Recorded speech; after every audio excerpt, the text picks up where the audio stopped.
भारत समाचार पर मैं हूं आपके साथ मयूरी श्रीवास्तव। चलिए 5 मिनट में आपको दिखाते हैं 5 बड़ी खबरें। धर्म और संस्कृति की नगरी कहे जाने वाली काशी अब खेल की दुनिया में भी इतिहास रचने जा रही है।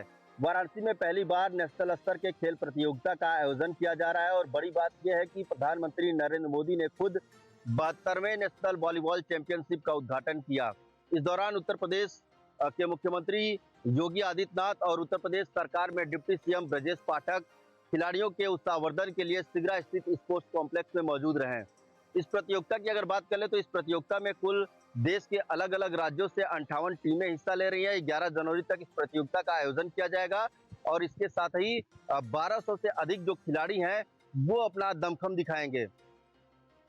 निश्चित तौर पे इस प्रतियोगिता को लेकर ये कहा जा रहा है कि न सिर्फ पूर्वांचल बल्कि बिहार झारखंड तक के खिलाड़ियों के लिए ये प्रतियोगिता वरदान साबित होगा। आने वाले दिनों में इससे बड़ा आयोजन काशी में भी देखने को मिलेगा और प्रधानमंत्री नरेंद्र मोदी ने जो काशी को स्पोर्ट्स हब बनाने का कदम उठाया था वो अब धीरे धीरे साकार होता हुआ दिखाई दे रहा है।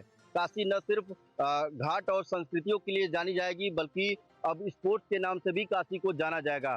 प्रधानमंत्री नरेंद्र मोदी ने अक्टूबर 2024 में सिगरा स्थित स्पोर्ट्स कॉम्प्लेक्स का उद्घाटन किया था और इसके साथ ही गंजारी इंटरनेशनल स्टेडियम का भी निर्माण किया जा रहा है। संभवतः अप्रैल 2026 में प्रधानमंत्री नरेंद्र मोदी उसका भी उद्घाटन कर सकते हैं।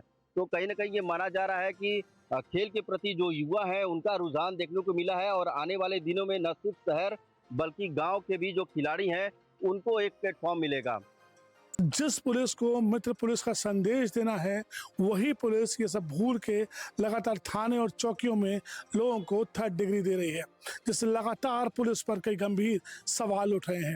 ये लगातार माता को शर्मसार कर रहे हैं, जिससे खराब मैसेज पूरे प्रदेश में जा रहा है। सिर्फ कुछ पुलिसकर्मी पूरी पुलिस की साख पर बट्टा लगा रहे हैं। ताज़ा मामला थाना छत्ता के जीवनी मंडी पुलिस चौकी का है, जहां पर एक युवक को पुलिसकर्मी सिर्फ इसलिए उठा के ले आए कि उसने टेम्पो चलाने से मना कर दिया। दरअसल उसको टेम्पो चलाना आता ही नहीं था, लेकिन किसी ने ये बात नहीं समझी। उसे घसीटते हुए पहले चौकी लाए, उसे यातनाएं दी और जमकर डंडे बरसाए। डंडे भी टूट गए, लेकिन पुलिसकर्मियों को रहम नहीं आया। वो रोता रहा, बिलखता रहा, हाथ जोड़ता रहा कि साहब मैं एक मामूली दूध बेचने वाला हूँ, लेकिन किसी ने उसकी नहीं सुनी।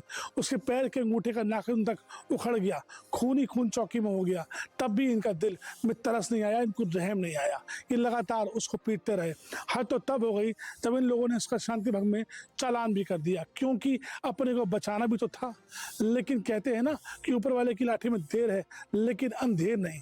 जैसे ही बेल होकर युवक बाहर आया, पूरा मामला पानी की तरह साफ हो गया। पुलिस कमिश्नर ने सख्त कार्रवाई के निर्देश दिए। डीसीपी सिटी अली अब्बास ने एक्शन लिया और चौकी इंचार्ज जीवनी मंडी रविंद्र कुमार को सस्पेंड कर दिया। आगे भी विभागीय कार्रवाई की बात हो रही है, लेकिन नरेंद्र जो मासूम था, जैसे लहूलुहान किया गया, आखिर क्या दोष था उसका? यही बात अब उसके परिजन पूछ रहे हैं कि आखिर क्यों पुलिस लगातार थाने और चौकी में थर्ड डिग्री मासूम लोगों को दे रही है? क्या ये अपराधी हैं? ये भी एक सवाल अब खड़ा होता है समाज के सामने। पुलिस कमिश्नर एक्शन जरूर कर रहे हैं, डीसीपी एक्शन जरूर कर रहे हैं, लेकिन क्या वो काफी है? क्या ऐसे पुलिसकर्मियों के स्थान हमारे समाज में है जो पुलिस की साख को लगातार धूमिल कर रहे हैं, लगातार सवाल उठा रहे हैं कि हम किस दिशा में जा रहे हैं? एक दूध बेचने वाले को तब तक पीटा गया जब तक वो घायल नहीं हो गया। तो ये वो सवाल हैं जिनका जवाब अब शायद आगरा पुलिस को देना पड़ेगा। अधिकारी एक्शन जरूर कर रहे हैं, लेकिन नीचे के पुलिसकर्मी इस बात को समझने को तैयार नहीं है। उन्हें संदेश देना चाहिए कि हम जनता के साथ हैं, लेकिन जिस प्रकार से पुलिस व्यवहार कर रही है उससे लगातार न सिर्फ पुलिस पर सवाल उठ रहे हैं बल्कि ये सोचने का विषय भी है कि क्या ये वाकई सही हो रहा है। इससे ना सिर्फ पुलिस की साख बिगड़ती है बल्कि जो गुड वर्क पुलिस करती है उन सब पर बट्टा लग जाता है। लगातार प्रयास होते हैं महीनों में कुछ अच्छा करें, लेकिन कुछ पुलिसकर्मी इससे पूरा धूमिल कर देते हैं। मुख्यमंत्री योगी आदित्यनाथ जैसा चाहते हैं वैसी ही राह पर जिला प्रशासन चल रहा है और जिला प्रशासन ने लगातार कार्रवाई करते हुए संभल तहसील क्षेत्र में ज्यादा कार्रवाइयां की गई हैं। सरकारी जमीन पर जो अवैध कब्जे का मामला है वो लगातार मिलता जा रहा है। अभी 4 दिन पूर्व संभल में किया गया था। अब एक सलेमपुर संभल तहसील क्षेत्र का सलेमपुर गांव है, वहां पर अवैध कब्जा कर सरकारी जमीन पर मस्जिद बनाई गई थी, जिसको कुछ दिन पूर्व नोटिस जारी किए गए थे और नोटिस जारी करने के बाद जो ध्वस्तीकरण की तारीख 4 जनवरी नियत की गई थी, उसी के अनुसार आज जो गांव वाले थे उन्होंने अपनी मस्जिद जो थी बनाई गई थी उसको हटा लिया गया और पूरी तरह से वो खाली कर दी। लेकिन उसके साथ साथ गांव के दूसरे किनारे पर अवैध रूप से जो मदरसा है वो बनाया हुआ था 1300 वर्ग मीटर में, लेकिन वो नहीं हटाया था गांव वालों ने, और उसको आज प्रशासन ने 3-3 बुलडोजर लगा करके डीएम डॉक्टर राजेंद्र पेसिया और एसपी कृष्ण कुमार बिश्नोई ने अपनी मौजूदगी में उसको ध्वस्त करा दिया और बड़े ट्रक या डंपर लगा करके वहां से जो मलबा है वो हटा दिया। लेकिन अब पुनः फिर बात अवैध कब्जे की आती है तो दूसरा गांव राया बुजुर्ग गांव है संभल तहसील क्षेत्र का, वहां पर 3 माह पूर्व 2 अक्टूबर के दिन 532 वर्ग मीटर सरकारी जमीन पर अवैध मस्जिद जो बनी थी उस पर कार्रवाई की गई थी।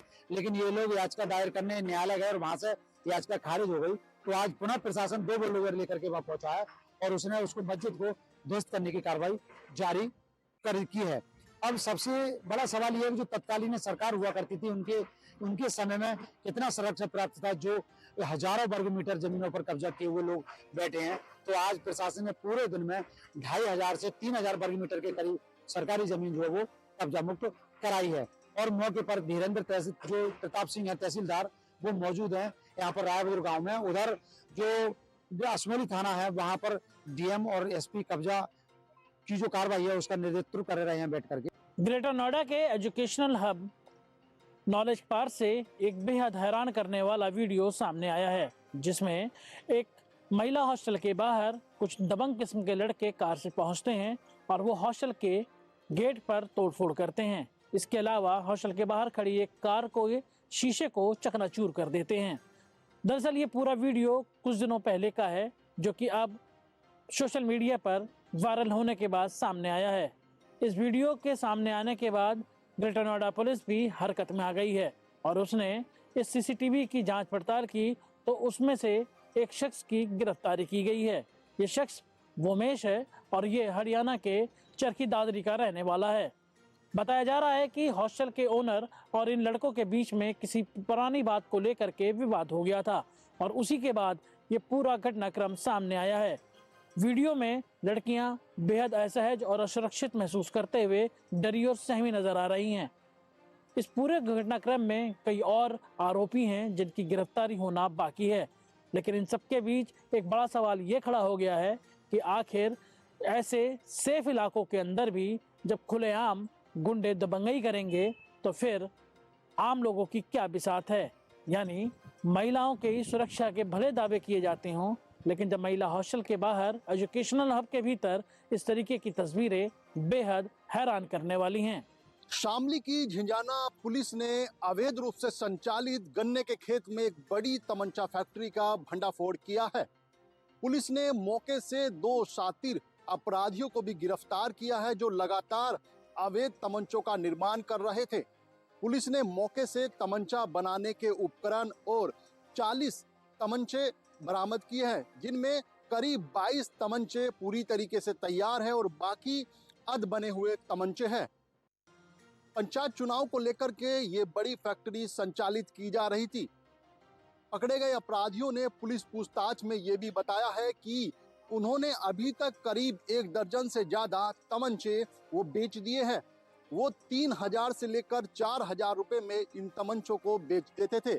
फिलहाल जो तमंचे बनाए जा रहे थे, इन तमंचों की सप्लाई पंचायत चुनाव में होनी थी, यानी कि पंचायत चुनाव को प्रभावित करने के लिए जो आपराधिक किस्म के लोग होते हैं उनको इनकी सप्लाई होनी थी और इन तमंचों से पंचायत चुनाव को प्रभावित किया जा सकता। लेकिन शामली की झिंझाना पुलिस ने समय रहते एक बड़ी सफलता पाई है। लगातार जो पुलिस की टीमें हैं वो ऐसे पेशेवर अपराधियों पर भी कार्रवाई कर रही है जो पुराने समय से अपराध की दुनिया में एक नया स्थान, एक नया आयाम हासिल कर चुके हैं। ऐसे अपराधियों में ही ये दोनों अपराधी थे, क्योंकि ये लगातार 2019 से तमंचे बनाने का काम कर रहे थे। इससे पहले भी ये कई बार जेल जा चुके हैं। झिंझाना क्षेत्र के अहमदगढ़ गांव में बावरिया कॉलोनी के बीच गन्ने के खेत में ये तमंचा फैक्ट्री का संचालन हो रहा था।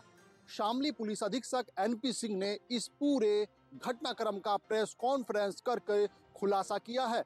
हालांकि अभी जो इस गैंग के सदस्य हैं जो इस तमंचा फैक्ट्री का संचालन कर रहे थे, उनके कुछ साथी जो फरार हैं उनकी भी तलाश में पुलिस की टीमें लगी हुई है। तो लगातार जो शामली की पुलिस है वो इन अपराधियों पर कार्रवाई कर रही है। तो ये थी 5